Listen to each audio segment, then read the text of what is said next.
गोष्ट आजपासून 3 वर्ष आधीची आहे, ज्यावेळेस माझा एक मित्र आहे जो मला भेटला आणि बोलतो, अरे तुझ्याकडे कॉन्टेंटसाठी एक मस्त चॅनल पडला आहे, तर तू टाक ना त्यावरती काहीतरी. तर मी बोललो यार नाही, माझं काहीतरी वेगळं चालू आहे. तो बोलतो पॉडकास्ट टाक.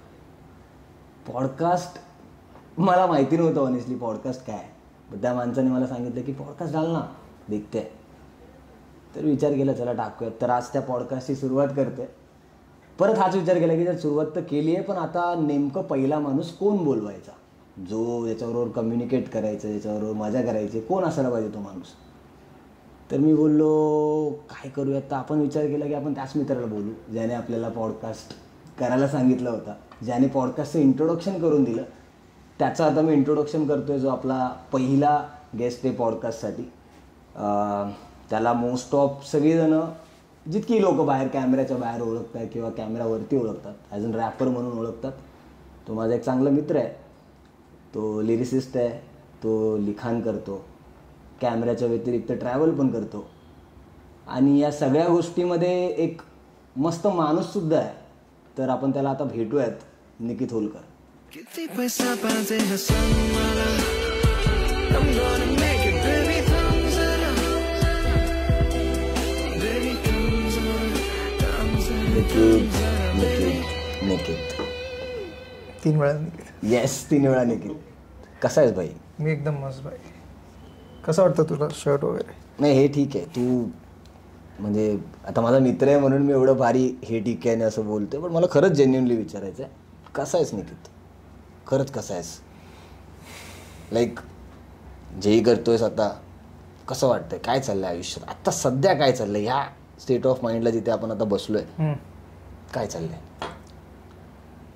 एवढ्या वर्षात नंतर आज जाऊन असं वाटतं की मला क्लॅरिटी भेटली. मी खूप क्लिअर आहे. आणि लोक बोलतील की क्लॅरिटी आणि क्लिअर होणं काय आहे, तर हे माझ्यासाठी खूप मोठं गिफ्ट आहे माझ्या हिशोबाने. कारण की मी खूप क्लिअर आहे. मला एक्झॅक्ट मला कळून येतं की मी करतो काय, मला करायचं काय, आणि मी काय करणार आहे. तर ही स्टेजवर आता मी आहे एक्झॅक्टली. हां, आणि क्लिअर आहेस तुझ्या सगळ्या गोष्टी. ही क्लॅरिटीज मला वाटतं खूप लोकांकडे अजूनही नाही आहे, किंवा खूप लोक आहेत या लाईफ स्पॅनमध्ये मी ज्यांच्याशी रोज भेटतो, आणि मला दिसते ते कुठे ना कुठे तर अटकलेलं. आणि लाईफ ती नाही, मला वाटतं लाईफ खूप क्लिअरली जगली पाहिजे. तुम्ही काय पण करा, ओके, तुम्ही सक्सेसफुल व्हा किंवा ना व्हा, कारण आपण मुवमेंट्सवर शिकतो, तर ती खूप क्लिअरली जगली पाहिजे. ते माझं, तर त्या एक्झॅक्ट स्टेटवर मी आता.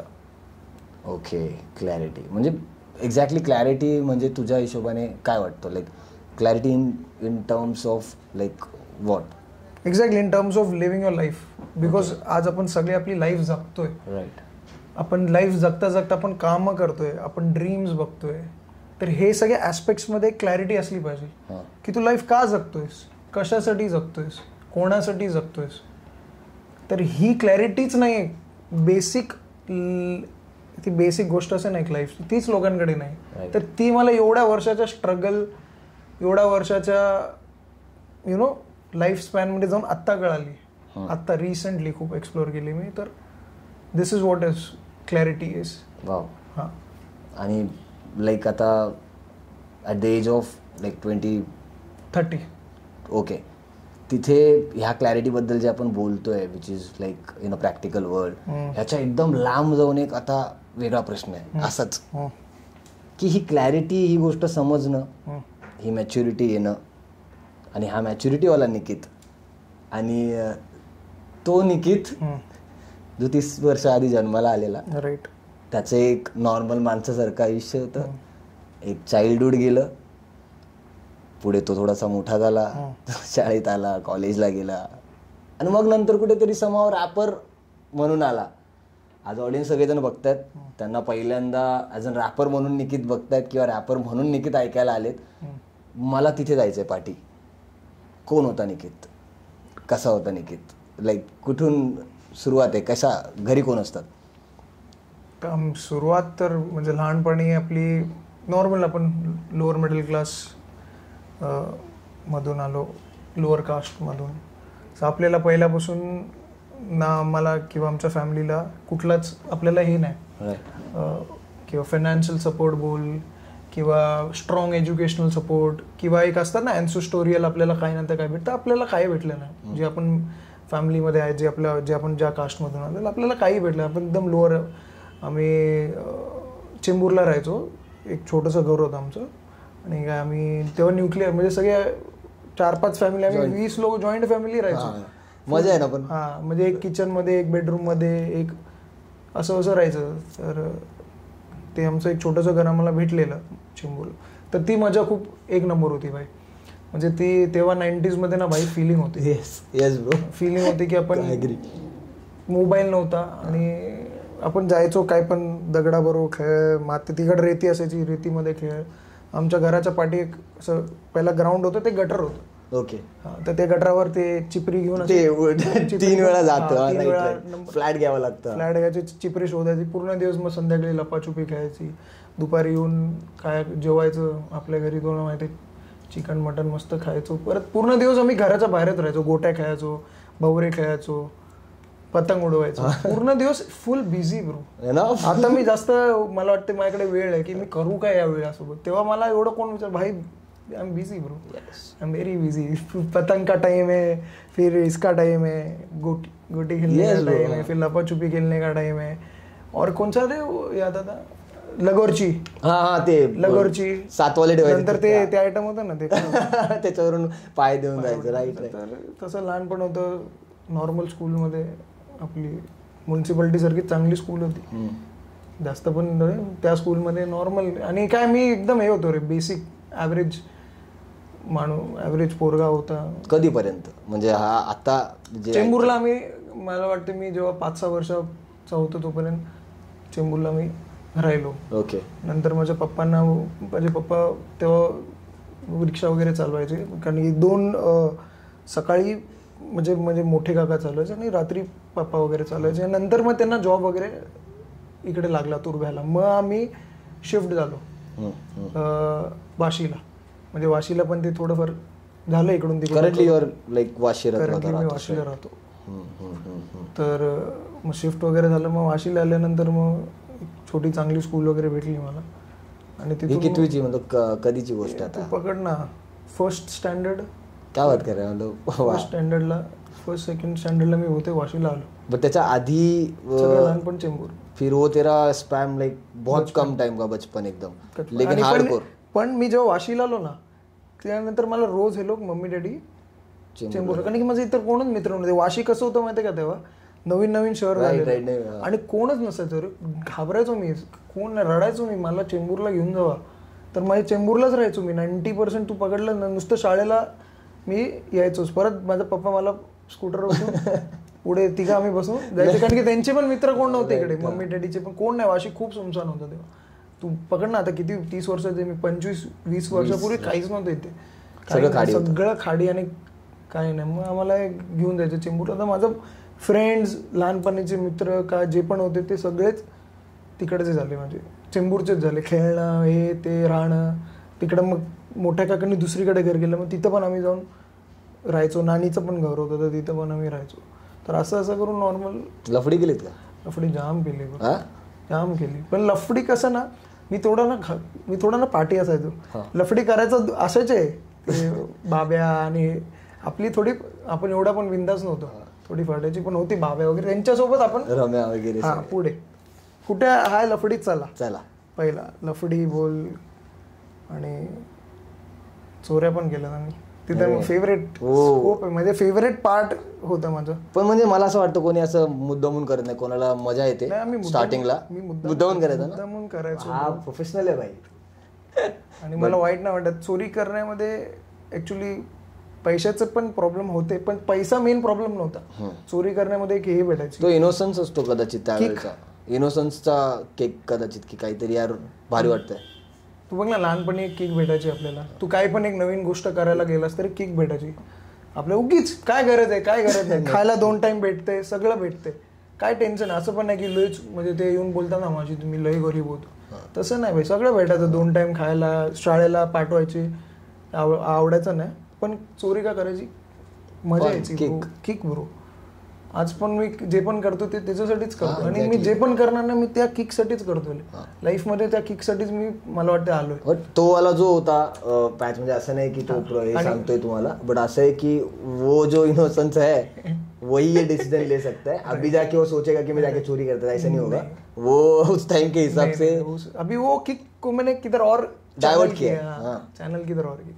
सही आहे. बट म्हणजे तुझा ऑलमोस्ट बघ तुझ्या मेमरीज जास्त स्लमशी रिलेटेड आहेत. 100%. स्लमच्या आजूबाजूशी रिलेटेड. सगळे तसेच होते ना. आमच्या पार्टी कॉलनी होती. सगळे मित्र पण आमचे तसेच होते की ज्यांचे आई वडील पण ड्रायव्हर होते, रिक्षावाले होते किंवा तशीच होती. तसंच अपब्रिंगिंग झाली. असं नाही की आमच्या फॅमिलीमध्ये कोण लॉयर आहे, इंजिनियर आहे किंवा ते येऊन बोलतात भाई नाही ते नाही, असं कुठलीच आपल्याला ते हे भेटलंच नाही कधीच. किंवा फ्रेंडचे पप्पा आहेत भाई असं आहे तसं. वो मेरे को लोखंड वाला बता ना, वो जो लोखंड का वही मैं बोल रहा ना. पहला चालू क्या हुआ, पहला चोरी करना हम लोग पेट्रोल थोड़ा सा वो पाइप डाल के निकाले थे बाटली में. तो फिर उसमें ज्यादा मजा नहीं आता था ज्यादा. तो बाईक वगैरे पण नव्हत्या जास्त असे आमच्या एरियामध्ये. चेतक वगैरे. मग आमच्या एरियामध्ये काय असायचं लोखंड. तर आमचा एक मोठा माझा भाऊ आहे ज्याला आम्ही खूप रिस्पेक्ट, म्हणजे त्याने आम्हाला क्रिकेट वगैरे मोन्याकडून त्याला खूप रिस्पेक्ट आहे. तर त्याने आम्हाला शिकवलं, त्याने आम्हाला दाखवलं की कसं रिअल स्कोप कुठे रिअल. तुम लोग गलत नाही ना. तो असतो एक ऑन्टरप्रेन्योर, एक मेंटॉर पाहिजे हर एक बिजनेस मध्ये ना. एक मेंटॉर पाहिजे कि भाई तुम लोग जो कर रहे हो ना वो छोटा सोच रहे हो. इसमें पेट्रोल बेच के केरोसिन कुछ मिलेगा नहीं, तो तुम लोग थोड़ा बड़ा सोचो. तो आम्हाला लोखंडच्या हेवी आहे जरा, हेवी आहे, थॉट बी हेवी आहे, थॉट बी हेवी आहे. तो आम्हाला लोखंडच्या बिझनेस मध्ये त्यांनी ओ बिझनेस ब्रो आमच्यासाठी खूप मोठा बिझनेस होता. तर आम्ही लोखंड त्याला पण खूप मस्त. तो आमच्यापेक्षा मला वाटतं 10 वर्षांनी मोठा आहे. पण तो आमच्यासोबतच असायचा लहानपणापासून. मोठा भाऊ होता आणि मी क्रिकेट वगैरे शिकवलं तर तो तसाच होता. तो आम्हाला घेऊन जायचा उचलायला.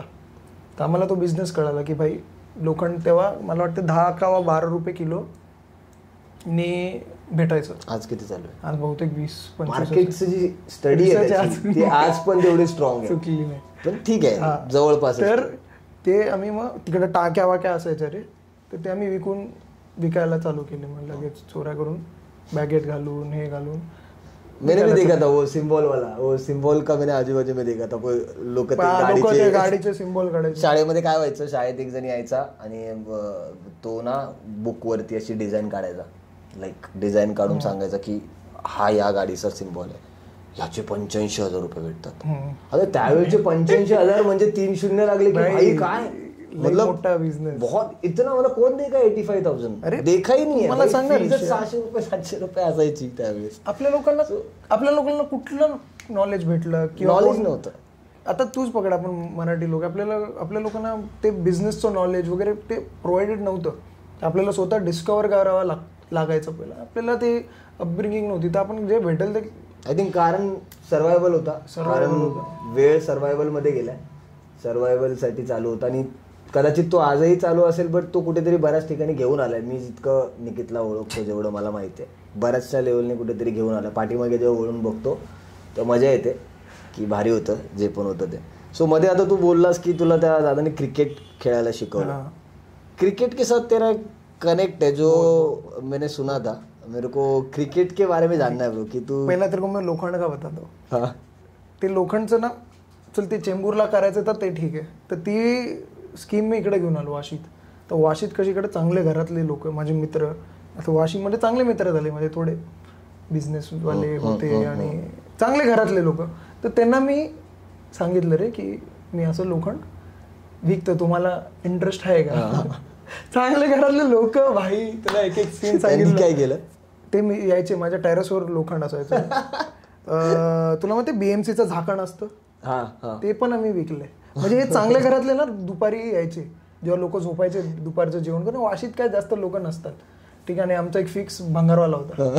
त्या भांगारवाल्याला म्हणजे त्याला माहिती आहे की पोरं चोरी करून नंतर त्याला 10 रुपये 5 रुपये 7 रुपये कमीने द्यायचं आणि की चोरीचा माल. तर चांगले घरातले ना स्कूटी उटी घेऊन फोन ऑन करून खाली चल चल जाणे का जॉब पे. म्हणजे त्यांना तेवढी खास, म्हणजे त्यांना पण ते कशाला, त्यांना पण पैसे आहेत त्यांच्याकडे. पण ते पण यायचे माझ्या टेरेसवर यायचे. आम्ही ताडपत्रीमध्ये रोल करून ते लोखंड घेऊन खाली बिल्डिंगच्या जाऊन विकायचो आणि पिक्चरला जायचो किंवा इकडे जायचो किंवा खायला जायचो. तर चांगल्या घरातले लोक पण आमच्यासोबत येऊन विकायला लागले. नंतर अजून एकतर खूपच चांगलं म्हणजे बिझनेसमॅनचा पोरगा, त्याला उगीच आम्ही हे आपलं काय बोलतात त्याला बार असतात ना TMTचे लोखंडाचे बार, ते एका कॉलेजमध्ये जाऊन उडी मारून रात्रीचे 8 वाजता कुत्रे होते ते TMTचे बार कोण विकते का TMTचे बार पण विकलेत. आणि आम्ही सगळे चांगले घरातले लोक, सगळे नायकीचे शूज घालणारे लोक ते पण विकायला आमच्यासोबत. पण त्यांनी ते एक गोष्ट मग नोटीस केली का तुम्ही की ते पूर्ण त्याने ते एक सांगण्यासाठी एक शब्द वापरला, चांगल्या घरातली लोक. त्या पूर्ण स्टोरीमध्ये मला ते जाम भारी वाटलं की चांगल्या घरातली लोक पण त्याच्यासोबत होती, ज्यामध्ये तू कसं काउंट करता ते तुम्ही करा, राईट. आणि नंतर एकदा सीन काय झालं, खारघरमध्ये आम्ही मॅच खेळायला गेलेलो, चेंबूरचे पोरं आमचं 4-5 आम्ही मोन्या होता तेव्हा. तर आमच्याकडे सगळ्यांकडे काय असतील एंट्री फीस भरायला, टुर्नामेंटची एंट्री फीस भरली. आणि आम्हाला काय वाटलं, आमचे भाव कडक खेळतात फुटबॉल, आम्हाला वाटलं आम्ही ती टुर्नामेंट मारणार आणि जे पैसे घेऊन घरी येणार. तर आम्ही सगळे पैसे दिले टुर्नामेंटवाल्याला आणि आमचे सगळे संपले. नुसतं गोळा खायला काय 50 रुपये होते, तो गोळा खायला ऊन खूप होता. आणि आमची पहिलीच मॅच निग्रोवर लावली, तिकडे निग्रो जाम आहेत बघ, फुल निग्रोवर लावली आणि नॉकआउट होती. तर आम्हाला वाटलं आम्ही जिंकू, आमची निग्रोवर लागली मॅच, निग्रोवाल्याने आम्हाला हरवलं. आता आमचे सगळे पैसे संपले. तर खारघरला आम्ही खूप आत होतो आणि तेव्हा स्टेशन खारघर तुला माहिती आहे, खारघरवरून ते किती लांब आहे स्टेशन, त्या साईडला, आणि जायला काही नाही, बस नाही किंवा काही नाही, ना खिशात पैसे. तर तेव्हा मोन्याला तिथे ग्राउंडच्या पाठी लोखंड दिसला. तर ते आम्ही टुर्नामेंट सोडून तिथे टुर्नामेंट खेळायला लागलेत पोरं. आम्ही तिकडे ताडपत्री शोधतोय, सेलो टेप शोधतोय, हे ते करून आम्ही पूर्ण लोक ते लोखंड घेऊन 1 किलोमीटर रस्त्यावर चालून, कुत्रे येतात बघ ते कचरावाले बघ घेऊन जातात, कुत्रे भाव भाव भाव करतात. तर आम्ही असं ना लाश घेऊन चाललोय रे, 4-5 पुरा भरके, कमसे कम 500 रुपये का माल रे. आणि कुत्रे भोगतात. तेव्हा आम्ही ते 500 जाऊन विकलो आणि तिथून मग आम्ही घरी आलो. असं लोखंडनी जाम मदत केली पाहिजे. लोखंड दार्जिन आहे तुला. हा, हे काय घालून फिरतो नाही, सही आहे. लोखंडची स्टोरी खूप इंटरेस्टिंग. आपण कधीतरी मध्ये एका गोष्ट अचानक आम्ही बोलत होतो प्री प्रोडक्शन काहीतरी करताना, तेव्हा मी गोष्ट ऐकलेली. आणि नहीं भाई बहुत स्कोप है भाई लोखंड में, स्क्रैप में बहुत स्कोप है भाई. मेरे दोस्त तो अमेरिका गए, तो फिर मैं वही भी पूछ रहा है कि खाली लीगली करो जो भी करना है, मतलब हाँ वो इनलीगली तो पकड़ ही लेंगे वैसे. बट वो जो स्कोप तेरे को दिखा, इतना ब्रिलियंट फ्यूचर दिखा तेरे को, वो ब्रिलियंट फ्यूचर छोड़ के तू इधर रैपिंग में क्यों आया? भाई कुछ प्लान नहीं था. रॅपिंग में क्या सीन, पहिला तो मेरे को क्रिकेटर बनायचं होतं, जसं तुझा प्रश्न होता. हा, तो येतो मी परत. आता मला तो रॅपिंग बद्दल सांग थोडंसं. रॅपिंग मध्ये कसं आला? हा, तीच स्टोरी आहे. हो, स्टोरी अशी होती की मला क्रिकेटर बनायचं होतं. मला लहानपणापासून मी क्रिकेट खेळायचो जाम, 6वी-7वी पासून. तर मी इथून, माझे डॅडी पण क्रिकेट चांगलं खेळायचे खूप. अच्छा. पप्पा पण चांगले खेळायचे. त्यांच्या ती कंपनीमध्ये जेव्हा लागले ना, कंपनीची टीम होती, तर तेव्हा खेळायला लागले ते. तर मला पण आवडायला लागलं. मला वाटलं मी मोठा क्रिकेटर बनेन. ओके. एवढा काही खास नाही खेळायचो मी, पण खेळायचो असं वाटायचं लोकांना. मला तेवढा कॉन्फिडन्स होता. म्हणजे तेव्हा माइंडसेट नव्हता. ओके. स्किल होता, पण माइंडसेट खूप इम्पॉर्टंट आहे क्रिकेटमध्ये. कुठल्याही गोष्टीमध्ये माइंडसेट तुम्हाला खूप इम्पॉर्टंट आहे. तर ते नव्हतं माझ्याकडे, पण मी खेळायचो, मला खूप आवडायचं. तर मी 6वीपासून इथून आझाद मैदानमध्ये ते किडबॅग टाकून बाहेर लटकून एकटाच वाशी टू CST खेळायला जायचो. आझाद मैदान, ओव्हल मैदान. तर तिकडं घर होतं. ते खेळता खेळता खेळायचो, मला खूप आवड होती.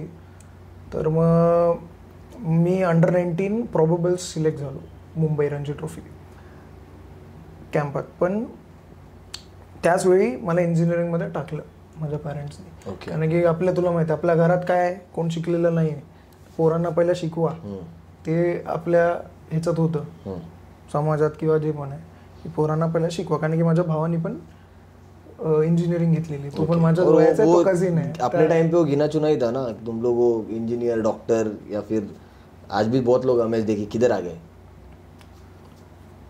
तर मग तेव्हा इंजिनिअरिंगमध्ये मला ॲडमिशन टाकलं. तर माझं मग हे कॅम्प वगैरे माझं मिस झालं. तर मी नाही जास्त काय करू शकलो क्रिकेटमध्ये. तर मग मला कॉलेजमध्ये कॉलेजमध्ये मी आलो, तर लकीली मला काय कळालं की कॉलेजमध्ये क्रिकेटची टीम आहे. ओके. मला कळालं पहिल्याच हफ्त्यामध्ये कळालं की भाई क्रिकेटची टीम आहे आणि ती प्रॅक्टिस करते. तर मी गेलो मैदानात. मी बोलले हे सगळे हे सगळं आपल्याला आवडत नाही, अभ्यास याच्यासाठी आलोच नाही आपण. हे नुसतं पाठवलं तर कसं काढायचे दिवस कसे काढायचे. क्रिकेट भेटले तर क्रिकेट तर खेळूया. तर मी बोललो की गेलो मैदानात आणि फर्स्ट इयर होतो मी. तर सगळे सिनियर होते तिकडे. तर ते सिनियर लोकांना विचारलो मी, म्हणजे दादा मेरे को भी खेलने गया. तो बोलते फर्स्ट ईयर है क्या? मैंने बोला हाँ. फर्स्ट ईयर को हम लोग अलाउड नहीं है कॉलेज. फर्स्ट ईयर को प्रिंसिपल ने बोला फर्स्ट ईयर के स्टूडेंट को लेने का ही नहीं. ओके. क्योंकि वो KT लगता है और उन लोग प्रैक्टिस वैक्टिस नहीं, तो तू सेकेंड ईयर में आ जा. बोला अरे देखो तो सही, एक बार ट्राई तो करने दो मेरे को. तो बोलता काय कशाला डोकं खातो, जा ना कशाला डोकं खातो. तो फिर मेरे को मैं गया, फिर देखा ना उधर ये था. एक हफ्ते बाद उन लोग ने लगाया selection for MGM cricket team. Okay.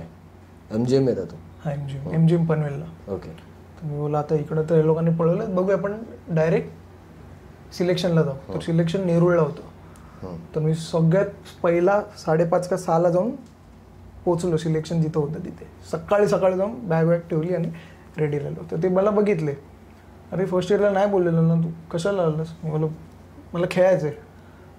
तर ते लोकांनी मग मला बोललं ठीक आहे चला आलास तर ॲटलिस्ट प्रॅक्टिस करून. सिलेक्शन तर तुझं तसं पण होणार नाही, ॲटलिस्ट नेटमध्ये प्रॅक्टिस कर. मग मी गेलो नेट्समध्ये आणि बॅटिंग केली. मी चांगलीच केली बॅटिंग. आणि त्यांचे जे पण मेन बॉलर होते त्यांना चांगला खेळलो. मैं बैटिंग किया. उन लोगों को पसंद आया. मेरे को कॉल आता है कि भाई तेरे को सिलेक्ट है. मैं बोला चलो सिलेक्ट. मैं बोला तुम कैसा, तुम मतलब लेता नहीं ना? तो बोलते इस बार पहली बार करते कुछ. तो मैं प्रिंसिपल से रूल चेंज कर दिया. हाँ प्रिंसिपल. सो वो प्रिंसिपल के पास गया इन लोग. तो बोला कि भाई ये मांगता है प्लेयर. तो प्रिंसिपल बोला नहीं अलाउड है. तो बोलते नहीं ये मांगता है प्लेयर करके. तो फिर मैं फर्स्ट प्लेयर था MGM का जिसने वो प्रथा तोड़ दिया.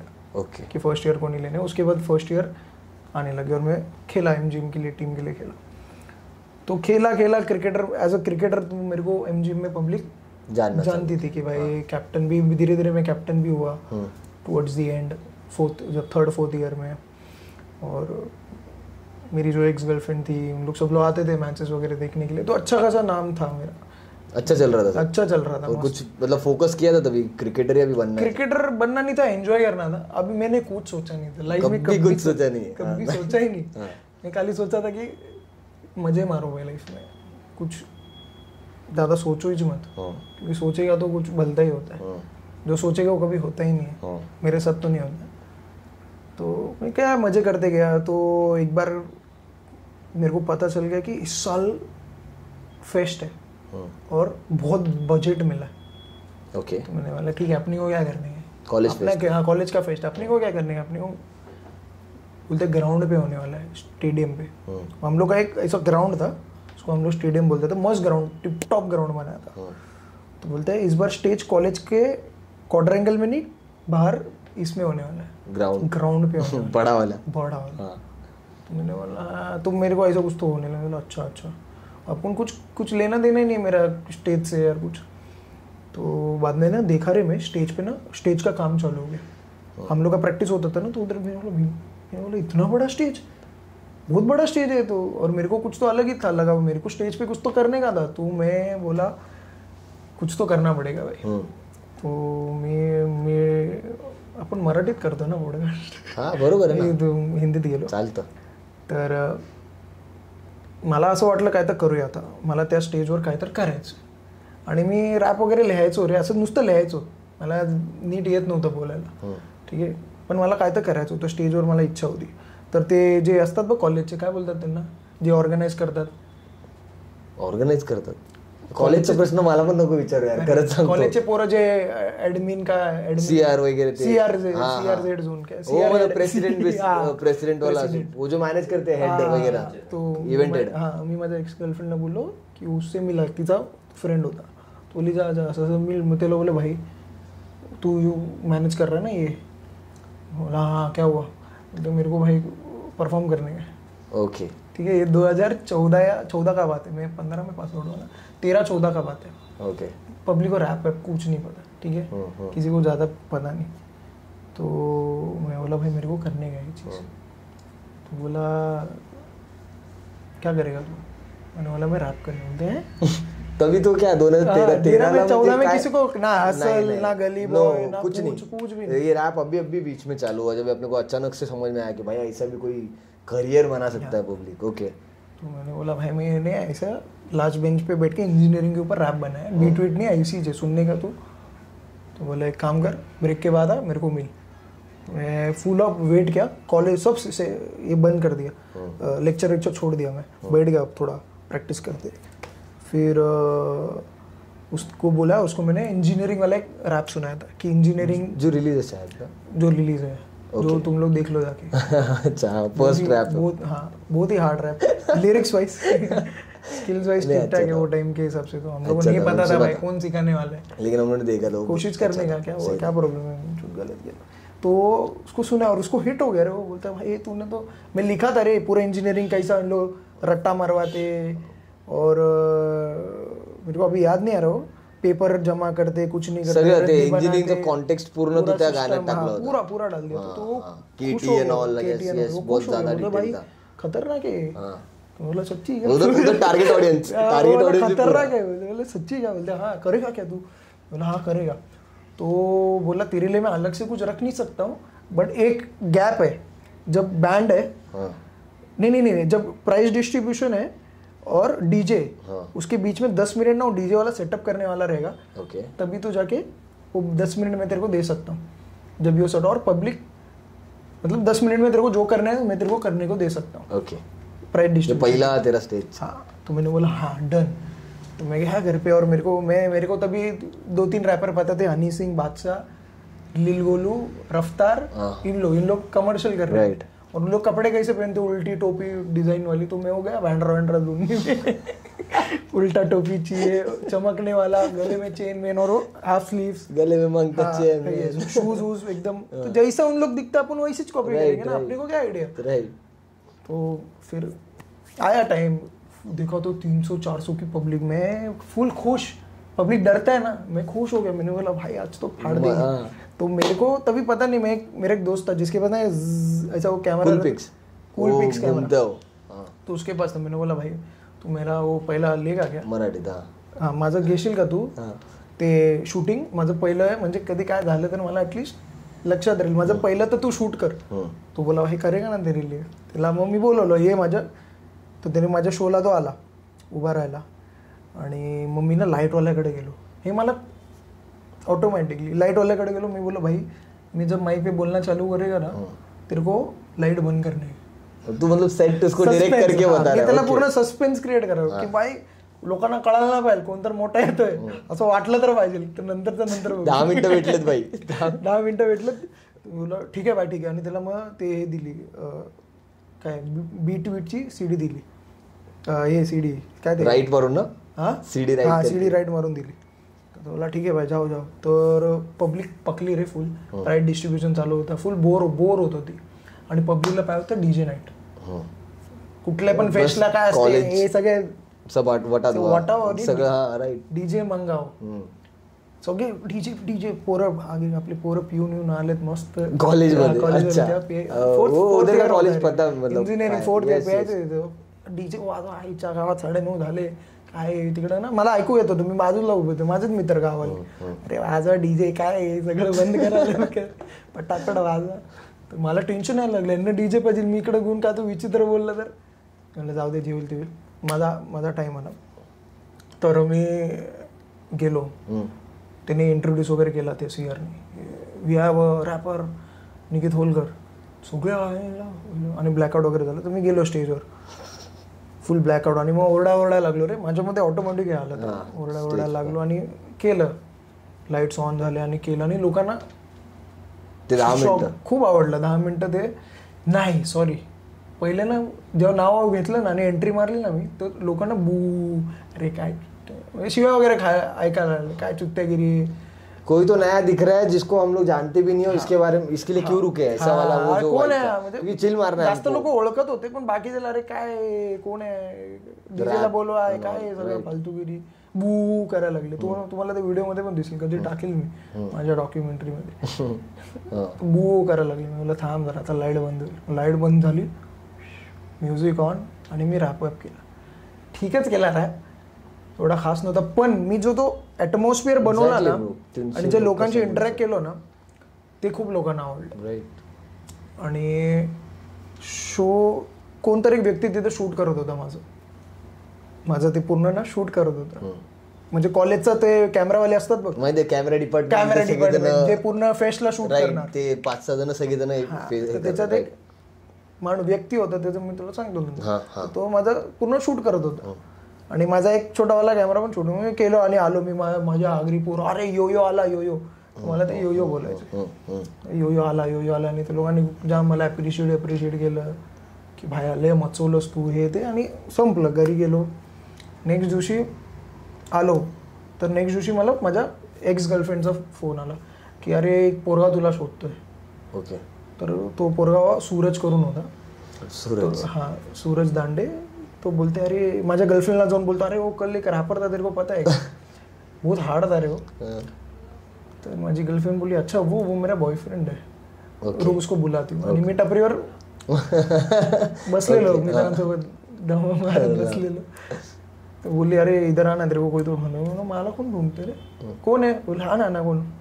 ठीक आहे. तर मी आलो, बोलो बोल भाई. बोलले तेरे को मिलने का. तो मग तेव्हा माझं सूरज दांडे करून एक पहिल्यांदा भेटलास तुला. तू कॉलेजमध्ये होता तुझ्या? सूरज पण कॉलेजमध्ये होता, तो पण इंजिनिअरिंगच करत होता. ओके. त्याने कंप्लीट नाही केली. हा, नाही त्याने बरंच काही त्याला वेगळं बोलून आपल्याला त्याशी बोलावं लागणार आहे. मी भेटवेल. तर तिथून मग त्यांनी मग मला बोलला भाई तू हार्ड करता है, मैं तेरे को कुछ तो शूट करेगा बट उसके पहले एक जन को तेरे को मिलना पड़ेगा. बोला ठीक आहे मला भेटो. तो मला एका व्यक्तीला भेटवतो, तो रजनीश पटेल करून. ओके. जो आता yes Rajneesh Patel. Everyone knows की रजनीश पटेलला भेटवलं. मग रजनीश पटेलने मला बोललं की भाई आपण यूट्यूबवर असं टाकू शकतो.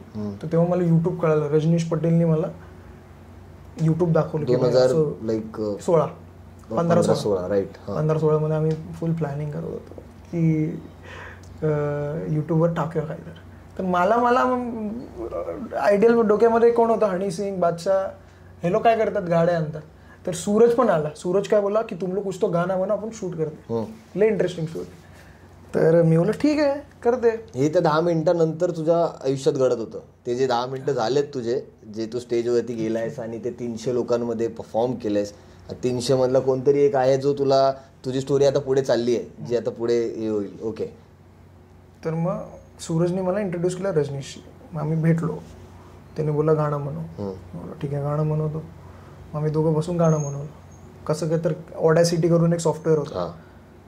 त्याच्या व्यतिरिक्त FL studio, Cubase, new endo काहीच माहिती नाही. आणि खूप जास्त हेवी सॉफ्टवेअर, जे काहीच लॉजिक काहीच नाही. मिक्सिंग नाही, मास्टरिंग नाही, काहीही नाही. ते साधासा कुठला तर माईक घेऊन आलेलो. त्याच्याकडे रजनीशकडे होता वाटतं तो माईक 800 समथिंग. हा DBM. आणि त्याच्यावर आम्ही मग ते गाणं वगैरे रेकॉर्ड केलं आणि असंच आम्ही बनवलं. काय नाव होतं ते गाण्याचं? सेल्फी. हे पहिलं गाणं आहे तुझं, म्हणजे तू YouTube वरती फर्स्ट टाइम रजनीश बरोबर काम करून आणि ते कनेक्ट होऊन ते व्हिडिओ परत चालू. बरोबर. ओके. तर सूरजला ऐकलं. सूरज बोला अरे हार्ड हार्ड ठीक है भाई, मस्त है हार्ड है तो चलो फिर करते. अभी करना क्या है तो अभी अपने को गाड़ी लगेगी. हाँ ये तो सही बात है. अपने को कार लगेगी, लड़की लगेगी, जो मॅन्डेटरी था त्यावेळेस. हे एवढं सगळं त्या शूट मध्ये उभं करणं विच इज व्हेरी मोठं टास्क आहे आज पण ऑनेस्टली. आणि शूट करायचं आणि कॅमेरा लागेल. सूरज बोला मी कॅमेराचं जुगाड करतो नाही क्या, तू गाडी आणि पोरीचं जुगाड कर. बोललो ठीक आहे करतो मी जुगाड. आता गाडी 2016ला कुठली जुगाड करणार आपण. करून एक व्यक्ती काय आणेल, स्कॉर्पिओ आणेल, फॉर्च्युनर आणेल किंवा कुठली पण एक गाडी. काहीच संबंध नाही. जी पोरं मिळून काहीतरी करताय, ज्यांना फक्त एक बनवायचं आहे, ती लोक हे शोधतायत. तर ते आपल्या बरोबर आवाक्यात घेऊन काहीतरी घेऊन म्हणजे आपण पहिलं गाणे ना, आपल्याकडे प्रोड्युसर आहे ना, कोण डिरेक्टर आहे ना, कोण नाही, कॅमेऱ्याचं जुगाड नाही, काही नाही. गाणं असंच बनवलं ऑडॅसिटी. कोणच नाही रे. नुसतं आपल्याला माहिती हनी सिंगनी किंवा बादशाहनी गाडी आणली, आपल्याला गाडी दिसली पाहिजे. गाडी आणि त्यात फक्त गाडीवर नाही थांबली, मुलगी पण पाहिजे बोलतात. मुलगी पण दिसली पाहिजे व्हिडिओ मध्ये. आणि खिशात पैसे नाही. आता करायचं काय. आम्ही एक विचित्र डायरेक्टर भेटलेला मध्ये, तो आला आणि तो गेला. तो बोला असं करू तसं करू हे करू ते करू तेव्हा गायब झाला. बोला आता काय तर करायला लागेल, गाडी आणायला लागेल. तर मी ना दिवस रात्र विचार करत होतो, गाणं आणायला गेलं खड्ड्यात, मला गाडी पाहिजे. तर मी कुठून इथून तिथून फोन करून ना तुम्हाला सगळ्यांना सांगतो की कुठली गाडी आली 2016 बिना पैशाची. आणि एक नाही 2-2 गाड्या आल्या. तर मी फुल प्रयत्न करतो ह्याला त्याला. तर मग एक गाडी झाली रेडी. एक मित्राकडून त्याला बोललं भाई मेरा बहुत बडा शूट आहे, रॅप शूट आहे. आणि तेव्हा ना लोकांना ना शूट म्हणजे ना लय मोठी गोष्ट वाटते. 5D पण कॅमेरा तो असा मोठा होता ना की लोकांना रेड वाटायचं. एक्झॅक्टली. तर त्याला बोललो भाई मेरा बहुत बड़ा डेब्यू एल्बम है तो मेरे को गाड़ी मांगता है. बोलता है कौन सा गाड़ी चाहिए. मैं बोला कौन सा है तेरे पास. तो एक गाडीचं नाव घेतो. मैं बोला ये मिलेगा. बोलते ट्राय करता हूँ. बोले ट्राय कर. नंतर त्याचा फोन आला मला 2 दिवसानंतर, भाई गाडी डन हो गया. तर मला विश्वास नाही झाला. मी बोला कसं होऊ शकते, काय तुम्ही मूर्ख बनवतोय. तर मी सूरजला बोललो सूरज असं आहे गाडी झाली. ओके. रजनीशला पण बोललो रजनीश हो गेलाय आणि आपण करूया शूट. मग सूरज बोलतो ठीक आहे. एक दिवस आम्ही मग लॉक केला, लोकेशन लॉक केलं आणि आम्ही उभे. आणि आम्ही त्या गाडीवाल्याला बोललो की बहुत बडा शूट आहे, तर तुम आ जाना ये टाइम पे. तर आम्ही थांबलो. आता लोकेशनवर पोचलोय आणि एक पोरगी पण अरेंज झाली. चल पोरगी एवढं इम्पॉर्टंट नाही, पोरगी तर झाली अरेंज अशी इकडून तिकडून, तेवढं मोठा फॅक्टर नाही आहे.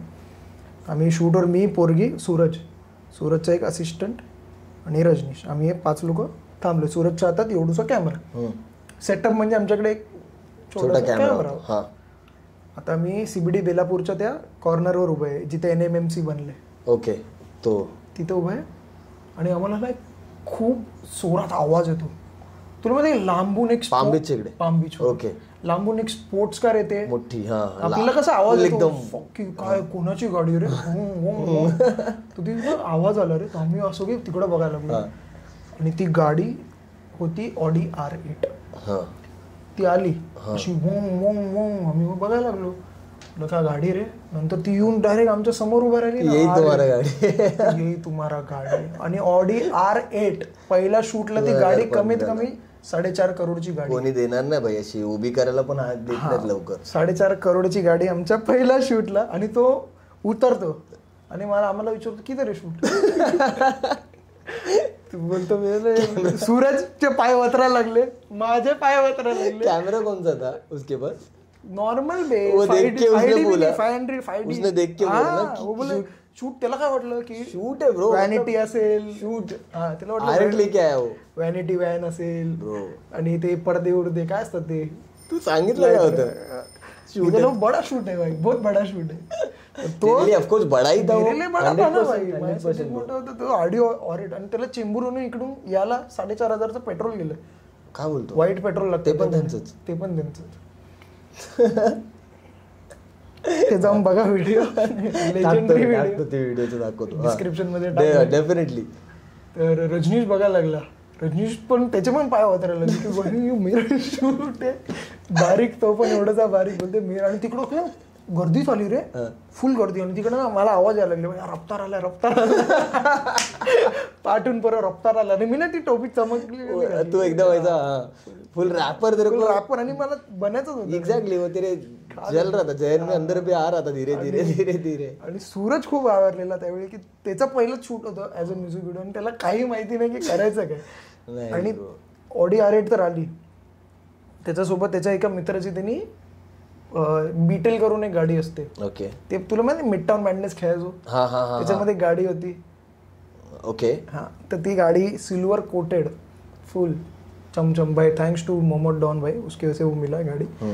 आणि 2-3 हार्ली डेव्हिडसन. एवढ्या गाड्या. काय बोलतो. एवढं सगळं तिथे उभं केलंय. तो उभं केलं ना भाई.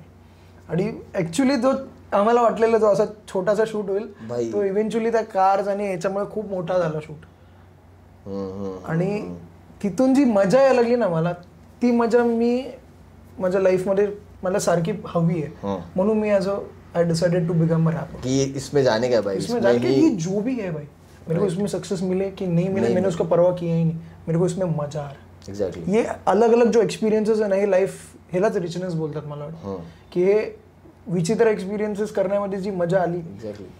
तर ती मजा आम्ही केली. आणि नंतर शॉकिंगली तो व्हिडिओ मी रिलीज केला आणि माझ्या पहिल्याच व्हिडिओला भाई 1 मिलियन 2016 मध्ये गेले ऑर्गॅनिक यूट्यूब यूज. तेव्हा तर पेड वेड तर होतं एक्झॅक्टली नहीं था वो काहीच नव्हतं तेव्हा. उस टाइम वो ये भी और ये टाइम था वो, मतलब एक स्पेसिफिक कंटेंट क्रिएटर दिखते थे वो लोग यूट्यूब पे राज करते थे भाई. और ये टाइम था वो भाई. मग हे जेव्हा रिलीज झालं हे सगळं कॉन्टेंट लाईक ऑन एअर जेव्हा गेला यूट्यूबला रिलीज झाला एवढा व्ह्यू झाला आणि त्यावेळेस तू किती तुझं वय म्हणजे किती होता तुझं? 21 राईट. 21ला तू हे जेव्हा सगळं तुझ्याबरोबर घडत होतं त्यावेळेस तुझ्या घरी जे तुझे आई वडील आहेत ते लाईक एका 21 वर्षाचा मुलगा आपला ज्यावेळेस कॉलेजला त्याला टाकलं इंजिनिअरिंगला, तो इंजिनिअरिंगमध्ये काहीतरी करतोय, त्याच्यासोबत तो क्रिकेट खेळायला जातो. क्रिकेट खेळता खेळता अचानक 10 मिनिटाचा एक स्लॉट पिक करतो आणि तो स्लॉट त्याला अशा ठिकाणी घेऊन येतो आजूबाजूला डेव्हिडसन आणि या सगळ्या उभ्या राहिल्या. तर हा जो शिफ्ट झाला होता तुझ्या आयुष्यात तो तुझ्या घरी ज्यावेळेस तू कम्युनिकेट करून सांगायचा किंवा आई वडिलांना, इन शॉर्ट एकच सिम्पल प्रश्न होता पण मी त्याला असं एकदम गोल करून सांगितलं तुला, कारण आई वडिलांचं याच्याकडे बघण्याचा दृष्टिकोन काय होता? Very good question. दृष्टिकोन काय असणार, काय करतोय काय त्यांना ते युट्यूब तेव्हा माहिती नाही, सोशल मीडिया पण तेव्हा अवघच हळूहळू आलं. हा इन्स्टा वगैरे त्याला वाटलं की ठीक आहे करतोय मस्ती करू द्या, अभी नहीं है टाइम, मतलब आत्ताच इंजिनिअरिंग झाली आहे आणि हळूहळू करतोय करू द्या. म्हणजे काय ऍटलिस्ट काय तर उगीच काय तर करत नाही त्यापेक्षा काय तर करतोय ठीक आहे. पण ते त्यांना ना माहिती की हा याचा गेलाय आता. तिथून तर सुरुवात झाली ना. सुरुवातीला तू जर काय वेगळी करतो तर तुला काय बोलतात ठीक आहे करून बघ, जमलं तर करण्यात, कारण की त्यांना कॉन्फिडेंस असते की हे नाही करणार. घर पे वो पता था तेरा ना, वो जो ये लोखंड का कारनामा और ये जो तेरा जितना भी कारनामा था इसके लिए घर वालों को पता था कि ये ऐसे ही अतरंगी है, विचित्र माणूस. तो उस पॉइंट ऑफ व्यू से उन्होंने जब तेरे को देखा तो टाइम पे अप्रिशिएट भी किया और अप्रिशिएट पण केला, सपोर्ट पण दिला. आणि नंतर त्यांना माहिती नव्हतं की तू हेच घेणार मनावर इतकं. नंतर मॅटर वाढायला नंतर गरमागरमी वाढली जेव्हा त्यांना कळायला हा येडा झाला ना. तो क्या था पहला रिएक्शन क्या था जब उन्होंने वो सेल्फी वीडियो देखा? मतलब एकदम ले पर्सन पॉइंट ऑफ व्ह्यू, त्यांच्यासाठी पण आयुष्यात पूर्ण फॅमिलीमध्ये नवीन ही गोष्ट की माझा मुलगा असा काहीतरी करतोय, आजूबाजूला मुली आहेत सगळ्या काही, ते एक टेंडन्सी असते बघण्याची पण त्या पॉइंट ऑफ व्ह्यू नाही. तर तू असं जे काय केलं त्यावेळेस इन जनरल रिॲक्शन काय होतं? त्यांना खूप मोठं वाटलं पहिल्यांदा, कारण की आपल्या एक्झॅक्टली तुझ्या आपण जिथून येतो ज्या बॅकग्राऊंडवरून आलोय त्या बॅकग्राऊंडमध्ये हे सगळं नाही आहे, कधीच नव्हतं किंवा कोणी प्रयत्न सुद्धा नाही केलेले की असं काय करावं. आणि या पोराने 21-22 वर्षामध्ये असं काय तर विचित्रपणा केला, काय पणच होते ते.